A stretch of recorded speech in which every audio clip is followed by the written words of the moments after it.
Hi guys, good morning, good morning. Mag-harvest tayo ng sili. Ayan, maraming bunga yung aking tanim na pangsigang. Daming bunga guys, oh. Tapos yung aking okra, nag-harvest na rin ako, oh. Kahapon nag-harvest din ako ng okra. Ang dami na rin hinog ng aking sili guys. Yan, hinog na siya, oh. Ito yung tinanim ko na yung bumili ako ng pangsahog ng aking ulam, tapos nung naghiwa-hiwa ako, diniretso ko na lang siya lagay doon sa lupa, tsaka tumubo. Yan, tinransfer namin sa mga paso. Ito guys, oh, hinog na, harvestin ko na siya. Ayan, tapos ito ibang klaseng sili din, oh, maliliit siya, hindi ko alam kung anong klaseng sili. Hinog na rin siya, oh. Tapos tatlong klase o apat na klase itong aking sili. Ito, oh, hinog na rin. Ibang klase din siya ng variety. Harvestin na lang natin. Ay, madali lang pala siyang makuha. Ito siya guys, oh. Yan. Tapos ito, iba. Marami siyang puno. Nasa sako ang iba, nasa container yung iba.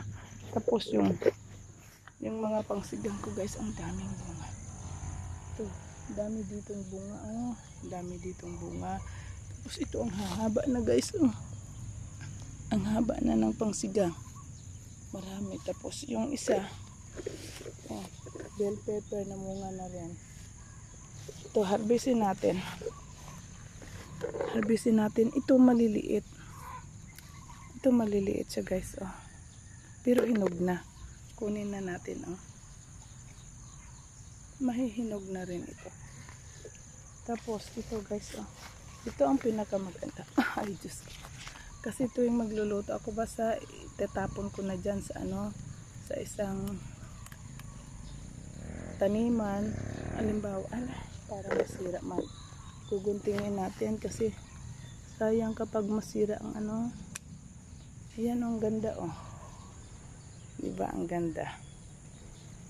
Marami na siya. Ito na lang, makalibre ka na ng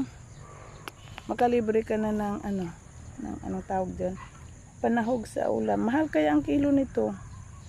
2 pirasong noon bumili ako, 36 ba yun? Oh. Ito, 2 piraso na yan siya, kulang-kulang 40. Tapos yung talong na mumulaklak na yun, oh.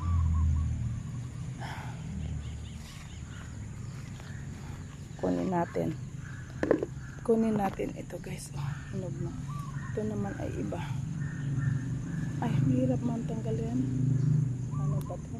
Ano ba? Mahirap tanggalin guys. Umaga pa iniwan ko yung water refilling. Baka mamaya may tao na doon. Ito kasi, hinog na. Ay.